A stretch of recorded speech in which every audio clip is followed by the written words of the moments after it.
You're watching DD India Live. I'm Abhishek Mahajan. India's External Affairs Minister Dr. Jaishankar met US Secretary of State Marco Rubio this morning in Kuala Lumpur amid ongoing trade negotiations.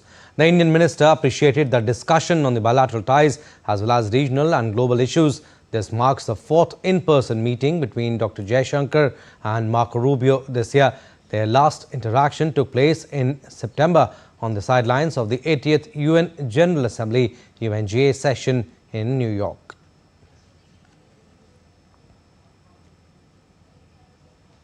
Dr. Jaishankar is in Kuala Lumpur to represent Prime Minister Narendra Modi at the 20th East Asia Summit. The East Asia Summit will provide an opportunity to deliberate on the challenges to peace, stability and prosperity in Indo-Pacific region and also exchange views on regional and international developments. Apart from the ASEAN member states, East Asia Summit includes India, China, Japan, the Republic of Korea, Australia, New Zealand, the US and Russia. India's Commerce and Industry Minister Piyush Goyal will begin his two-day Brussels visit from today, during which he will hold high-level discussions with Executive Vice President and European Commissioner for Trade of the European Union, Maroš Šefčovič. The visit comes at a crucial stage in the ongoing India-EU Free Trade Agreement negotiations as both sides intensify efforts to conclude a comprehensive, balanced and mutually beneficial trade agreement at the earliest. Building on the momentum generated by the 14th round of negotiations held earlier this month, the minister's visit aims to provide strategic direction and political impetus to the talks. Discussions are expected to cover key areas of the proposed FTA, including market access, non-tariff measures and regulatory cooperation. The visit will also serve to review progress achieved so far and to identify areas requiring further convergence. At the same time, a delegation of the European Parliament Trade Committee is also visiting New Delhi from today to enhance mutual understanding amid intensive trade negotiations between the EU and India.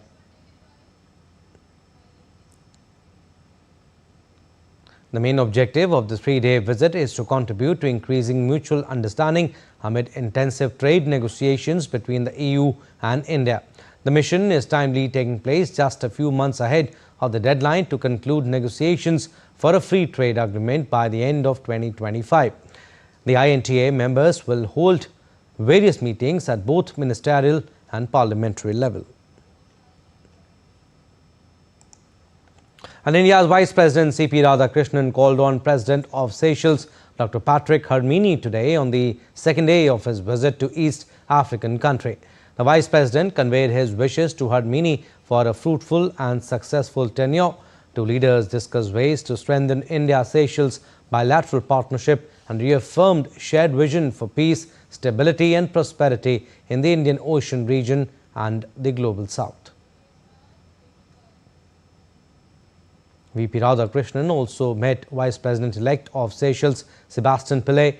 Both leaders discussed the multifaceted India-Seychelles relationship rooted in shared heritage, culture and people-to-people ties. VP also conveyed his best wishes for a successful tenure. Moving on, New Delhi is hosting the 8th session of the International Solar Alliance Assembly from today at Bharat Mandapam in New Delhi. The four-day event brings together the global community to deepen cooperation and accelerate solar adoption for a brighter and sustainable future.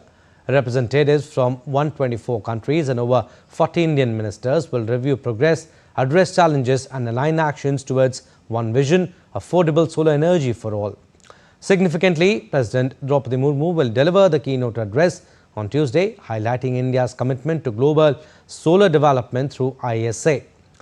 India has achieved 50% of its total installed electricity generation capacity from non-fossil fuel sources 5 years ago, ahead of its target. India is the world's third largest solar producer and world's second largest market for renewable energy. In all, the Solar Alliance will take forward the vision of Prime Minister Modi of harnessing the power of solar energy.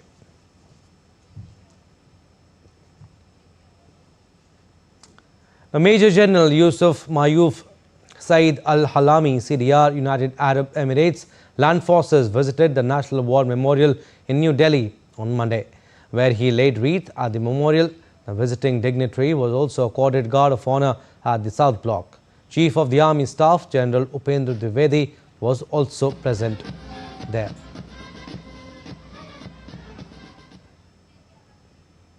Now, direct flights between India and China have officially resumed after a hiatus of over 5 years. Indigo's A320 aircraft from Kolkata landed in the southern Chinese city of Guangzhou on Monday. Indigo will undertake daily non-stop flights between the two locations. Guangzhou in southern China is well known as an important global business hub for manufacturing and export logistics. The resumption of connectivity from India caters to the growing demand for passenger and cargo movement between India and China, unlocking new opportunities for trade, investment and tourism. Building on this expansion, Indigo will also begin flights between Delhi and Guangzhou from 10th November 2025, further strengthening its presence in this important trade and travel corridor. Indigo is among the first airlines to restart services following the COVID-19 suspension. All right, still to come on this edition of DD India Live. Red Cross and Egypt join search for bodies of deceased hostages in Gaza. Cambodian army begins withdrawing heavy weaponry from the border area with Thailand. And Chhath Puja being celebrated with traditional fervour across several parts of India.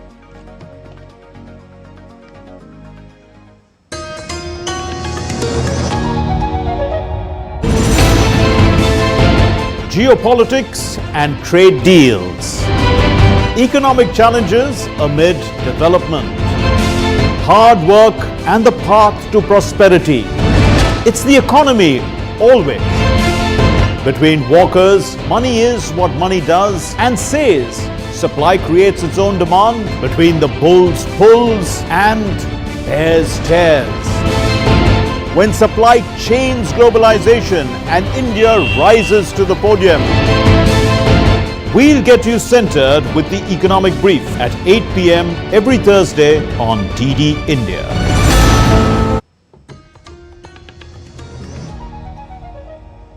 Welcome back. You're watching DD India Live. I'm Abhishek Mahajan. Some more stories. US President Donald Trump will be on a 3-day visit to Japan from today for the second leg of an Asia tour. Trump will meet Japanese PM Sanae Takaichi, the country's first female prime minister, today. The meeting is considered a major diplomatic test for Takaichi, who assumed office on October 21st.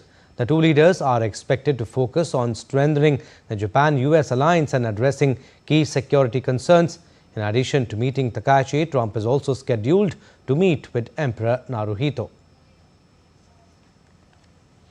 And Trump's stop in Tokyo follows his participation in the ASEAN Leaders Summit in Kuala Lumpur, Malaysia, as part of his three-nation Asian tour.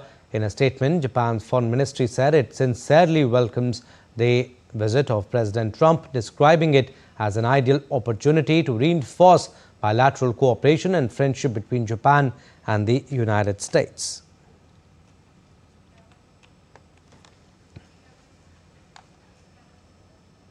The United States and China have agreed on a range of contentious points as part of a trade deal ahead of a key meeting between leaders Donald Trump and Xi Jinping later this week. The US and Chinese officials said that in addition to rare earths, they discussed trade expansion, the US fentanyl crisis, US port entrance fees, and the transfer of TikTok to US ownership control. Top Chinese and US officials on Sunday hashed out the framework of a trade deal for US President Donald Trump and Chinese President Xi Jinping to decide on later this week that would pause steeper American tariffs and Chinese rare earth export controls. After 2 days of talks in Malaysia wrapped up on Sunday, a Chinese official said the two sides reached a preliminary consensus on topics including export controls, fentanyl and shipping levies. The economic and trade teams from both China and the United States met in Kuala Lumpur, with both sides paying close attention to economy and trade on the agenda and making progress with in-depth and frank discussions and exchanges. There were numerous items on the agenda, including export controls on both sides, the issue of reciprocal tariffs going a step further for an extended period of time, the issue of fentanyl tariffs and cooperation on banning the production of fentanyl. 出口管制议题。 U.S. Treasury Secretary Scott Bessent said Trump's threat of 100% tariffs on Chinese goods is effectively off the table. The U.S. expects China to delay implementation of its rare earth minerals and magnets licensing regime by a year while the policy is reconsidered. So this was the 5th meeting that I've had with my Chinese counterpart, the Vice Premier, Hu Lifeng, and we covered a wide range of issues, and I think we've reached a substantial framework for the two leaders who will meet in Korea next Thursday. So, on the table, the president had given me maximum leverage when he threatened 100% tariffs if the Chinese imposed their rare earth global export controls. So I think we have averted that, so that the tariffs will be averted. And we have a regular quarterly meeting with the Chinese.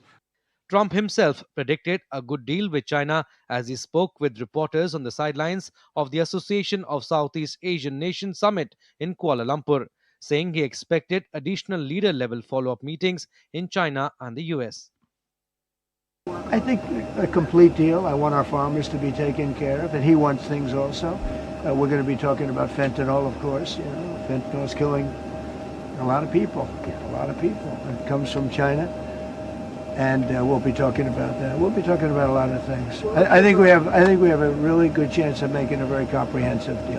Trump and Xi are due to meet on Thursday on the sidelines of the Asia-Pacific Economic Cooperation Summit in South Korea. China has yet to confirm that the two leaders will meet. Bureau Report, DD India. And moving on to West Asia, a group of Red Cross officials met with members of Hamas in Khan Yunis on Sunday to discuss how to locate the missing dead bodies of Israeli hostages believed to be in Rafah. It came after Israel permitted Red Cross and Egyptian teams to search for the bodies of deceased hostages beyond the yellow line that is demarcating the Israeli military's pullback in the Gaza Strip. This is a major reversal of a policy of barring entry to foreign forces by Israel. Israeli government spokesperson said that Israel will maintain overall security control in Gaza and said Israel remains extremely committed to upholding its side of the agreement, ensuring that Gaza will be demilitarized. The Prime Minister has said, Joel, it's going to be done the easy way or the hard way, and Israel will have overall security control of the Gaza Strip. I'll point you back to the 20-point plan, which we continue to reiterate, which Israel remains extremely committed to as we have upheld our side of the agreement. Gaza will be demilitarized and Hamas will have no part in governing the Palestinian people. As part of the ceasefire agreement, Hamas has said it will return all the hostages it abducted, but the remains of 13 are still in the enclave. They include 10 Israelis kidnapped during the attack on October 7, 2023 that triggered the conflict, one Israeli missing since 2014, a Thai and a Tanzanian worker. Hamas has already returned the remaining 20 living hostages and 15 bodies of hostages. But Hamas warns it will struggle to find the bodies of the others in the ruins of Gaza. The Cambodian army has begun withdrawing heavy weaponry from the border area with Thailand as part of a broader agreement to de-escalate tensions and enhance cooperation between the two nations. As part of the deal signed in presence of US President Donald Trump in Kuala Lumpur, both countries have committed to withdrawing heavy weapons and military equipment from forward positions along the border to their respective military bases. In addition to the withdrawal of heavy weaponry, the agreement includes plans for joint demining operations to clear landmines from disputed areas which have posed risks to both military personnel and civilians. An interim observer team comprising ASEAN defense attaches will be invited to assess the withdrawal process once it is completed. This oversight aims to ensure compliance with the agreement and maintain transparency. Argentine President Javier Milei's party cruised to victory in midterm legislative elections as voters overwhelmingly backed his free market reforms and deep austerity measures. After the results, Milei said his party's big victory in the nation's midterm elections marked a turning point and vowed to pursue reforms his government still considers necessary. He added that the voters had shown their desire to irreversibly change the path forward for South America's number 2 economy. The elections were the first national test of Milei's support since he won office 2 years ago on a promise to revive the long-ailing Argentine economy through a series of painful reforms. US President Trump has congratulated Milei on his victory, saying, and I quote him here, "Congratulations to President Javier Milei on his landslide victory in Argentina. He is doing a wonderful job. Our confidence in him was justified by the people of Argentina."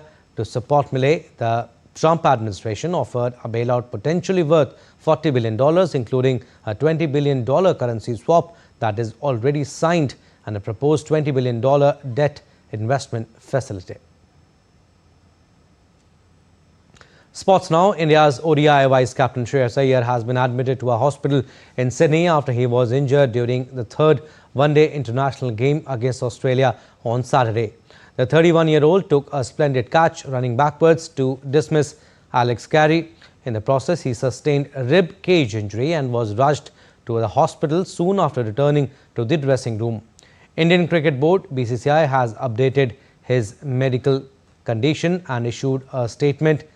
I quote the BCCI here, "He is under treatment, medically stable and recovering well.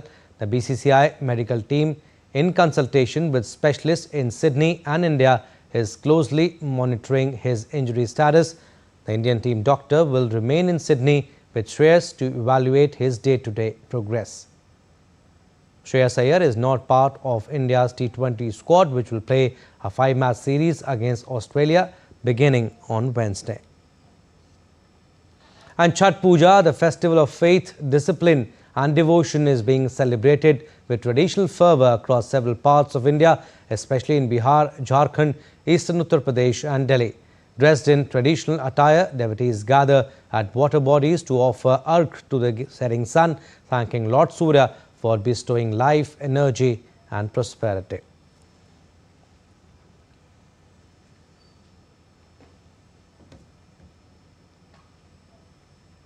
Well, that's all we have in this edition of DD India Live, but do let us know your thoughts on the news of the day. For those on the go, you can get all the latest news and updates from India and across the world on DD India mobile app. The app is available on both Android and iOS platforms. Scan the QR code on the screen to download now. And we'll be back with more news as it breaks here on DD India. I'm Abhishek Mahajan. From all of us here in Delhi, thanks for watching DD India Live.